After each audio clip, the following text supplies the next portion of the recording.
Les recherches montrent que notre communication est à plus de 70% non verbale. Cependant, la grande majorité d'entre nous cherchons à améliorer simplement notre communication verbale, en laissant pour compte le langage non verbal. Pourtant, il reste un bel indicateur de qui nous sommes. Il révèle notre personnalité, en plus de faire partie de l'image que l'on renvoie. Le langage non verbal communique sur nous sans que nous ayons à ouvrir la bouche. C'est un aspect de notre féminité sur lequel il est important de travailler, afin d'augmenter son énergie féminine et de s'élever en élégance. Dans cette vidéo, je vous partage 8 points à travailler afin d'améliorer votre langage corporel. Bonjour à toutes et bienvenue sur Feminité Academy, j'espère que vous vous portez toutes bien. Je me présente, je m'appelle Marie et sur cet espace, je vous partage du contenu sur le style, l'image et la féminité. En plus de ce contenu, je propose également des services de conseil et d'accompagnement en amélioration stratégique d'image, dans l'objectif que vous puissiez attirer à vous les meilleures opportunités personnelles et professionnelles. Pour toutes celles qui sont intéressées, veuillez vous rendre sur mon site www.feminitéacademy.com. Avant que je n'oublie, abonnez-vous à ma chaîne si ça n'a pas déjà été fait. Je vous souhaite la chaleureuse bienvenue au sein de la communauté Feminité Academy. Likez et partagez autour de vous à toutes celles à qui ce type de contenu pourrait plaire. Je vous attends en commentaire. Autant que nos vêtements, notre langage corporel en dit long sur nous. Et de la façon dont on soigne notre style, il est tout aussi important de l'améliorer. Voici quelques façons d'y parvenir. Petit disclaimer, les codes du langage non verbal sont spécifiques à chaque culture ou à chaque environnement social. Il faudrait dans ce cas s'accommoder au vôtre. La première des choses pour un langage corporel féminin élégant, c'est de travailler sa posture. Lorsque vous êtes debout, tenez-vous droit, les épaules légèrement en arrière. Cela donne une apparence confiante et ouverte. Une femme élégante se tient droit et adopte une posture d'ouverture. Elle ne se recroqueville pas sur elle-même, mais imagine plutôt que le sommet de sa tête est relié à un fil suspendu au plafond. Elle regarde le monde droit dans les yeux sans ostentation. Elle dégage une aisance naturelle et une assurance que les autres admirent. Votre maintien n'est jamais anodin, retenez-le. Il en dit long sur vous. Il en dit sur votre rapport à votre corps, sur votre rapport aux autres, ainsi que sur votre rapport à la vie. En plus de montrer si vous êtes fier ou non d'habiter votre corps. Dans ce cas, se ratatiner est un signal de manque de confiance et d'inconfort avec votre propre corps. La deuxième des choses est d'adopter des postures d'ouverture. Il est important que vous montriez au monde et aux autres que vous êtes ouverte à eux.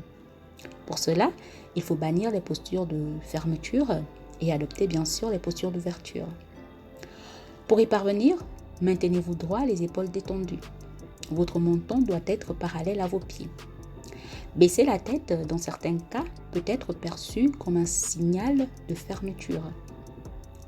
Pour vous montrer ouverte, votre buste, votre ventre, votre poitrine ainsi que vos mains doivent être visibles. Le bras ou les mains croisées sont à éviter. Cela traduit un manque d'aisance et de fermeture à l'autre. Par ailleurs, afin de vous montrer ouverte, vous pouvez également travailler votre orientation corporelle. Orientez votre corps vers la personne avec laquelle vous interagissez. C'est un indicateur d'ouverture et d'aisance à interagir. Le troisième point, c'est le regard et le contact visuel. Dans notre communication non verbale, le regard n'est pas anodin. Il nous permet de nous exprimer. Notre regard permet d'établir une forme de confiance et d'assurance. A contrario, le regard fuyant est un marqueur d'une puissante impression de timidité, de malaise, de nervosité ou de manque de confiance en soi. Par ailleurs, le contact visuel permet aussi de créer du lien. Établir un contact visuel régulier sans fixer la personne intensément est un moyen d'indiquer à la personne ce que nous ressentons pour elle.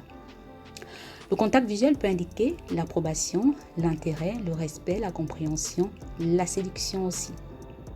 Enfin, le manque ou l'absence de contact visuel est une forme d'exclusion. On ignore une personne en l'excluant de notre champ de vision. C'est une forme de condescendance. D'où l'importance du contact visuel, il permet de renvoyer des signaux positifs dans notre sociabilisation. Le quatrième point, c'est le sourire. Souriez plus souvent que d'habitude. Un sourire aimable, sincère et venant du fond du cœur nous permet de nous sentir mieux. En plus, une personne souriante est toujours plus agréable pour les autres. Le sourire est un canal de langage non verbal très important, en plus d'être une posture d'ouverture au monde. Il existe différentes natures de sourire. Le sourire chaleureux contribue à créer une atmosphère amicale. On a aussi le sourire d'affiliation pour montrer que vous êtes accepté dans un lieu, dans un groupe ou dans un environnement bien déterminé. Il y a aussi le sourire de joie qui montre qu'une chose, un fait ou une personne vous ravit. Le sourire permet de créer du lien et d'établir du contact. Après, nous avons l'assise. Il est important de faire attention à la façon dont vous vous asseyez. C'est un indicateur de votre personnalité et de votre éducation. Comme lorsque vous êtes debout, maintenez-vous droit, les épaules détendues et votre menton parallèle au sol. Évitez de vous affaler ou de vous avachir. Cela induit un manque de maintien, d'élégance et de féminité. Maintenez votre dos contre le dossier de la chaise. Il existe plusieurs façons de s'asseoir de manière élégante que je vais vous présenter. Mais tout d'abord, sachez que s'asseoir les jambes écartées, tant bien même vous portez un pantalon, est un signal négatif. Cela renvoie à de l'indécence ou à de l'indiscipline. Vous pouvez nettement vous asseoir plus élégamment. La première façon de s'asseoir de façon élégante, c'est de garder les pieds plats au sol, les genoux serrés en angle droit, les mains délicatement posées sur vos cuisses. Vous avez aussi la possibilité d'adopter des postures royales. Évitez de croiser les jambes au niveau des genoux, cela peut renvoyer à une posture défensive ou à une posture de fermeture. Croisez-les plutôt au niveau de la cheville, en mettant l'une derrière l'autre, tout en gardant vos genoux serrés, cela s'appelle la duchesse de Cambridge. Vous pouvez aussi serrer les jambes en les inclinant sur votre gauche ou votre droite selon votre aise. Cette posture s'appelle l'inclinaison de la duchesse. Gardez toujours vos mains visibles et délicatement posées sur vos cuisses. Après, nous avons la démarche. Déplacez-vous avec aisance et assurance. La démarche est un puissant indicateur de personnalité et de féminité. On ne vous demande pas de faire du catwalk, cependant, adoptez une démarche gracieuse et féminine. Pour cela, imaginez que vous marchez sur une ligne droite devant vous et suivez-la simplement en faisant des pas mesurés. Cela assurera un pas plus confiant et plus élégant. Surtout, portez des chaussures confortables qui vous permettent de marcher avec grâce. Le 7e des points, c'est la gestuelle. L'ampleur et la réalisation de vos mouvements marquent votre état d'esprit. Êtes-vous détendu, anxieux, chaleureux, hostile, menaçant, ouvert ou fermé? Chacun de vos gestes est inconsciemment interprété par votre interlocuteur tout en octroyant une image soit positive ou négative. Optez toujours pour des mouvements fluides et contrôlés. Évitez des gestes trop brusques et exagérés. Des gestes mesurés et contrôlés peuvent renforcer la communication non verbale. Utilisez par exemple vos mains avec délicatesse afin d'enrichir votre communication orale, tout en évitant bien sûr tout geste excessif. Travaillez également votre expression faciale afin de refléter la grâce et la confiance. Le dernier point, c'est l'utilisation de l'espace personnel. Respectez votre espace personnel. Envahir l'espace est un signe d'irrespect envers les autres.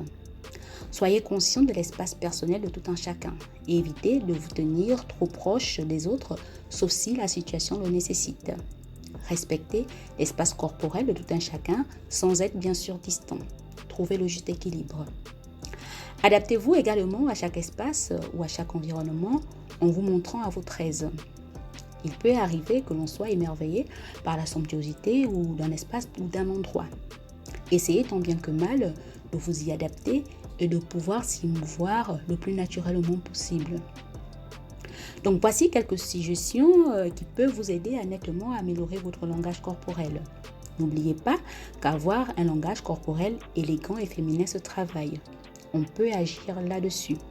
Surtout, l'observation des femmes élégantes peut tout aussi vous inspirer et vous aider à améliorer votre langage corporel. Pour prendre rendez-vous pour un accompagnement personnalisé, rendez-vous sur mon site www.feminitéacademy.com. Vous avez également la possibilité de me suggérer un sujet avec mes 3 thématiques de prédilection que sont le style, l'image et la féminité. Entre-temps, prenez soin de vous Et faites désormais attention aux signaux que votre corps renvoie. Sur ce, je vous dis bye bye les filles et à la prochaine. Ciao!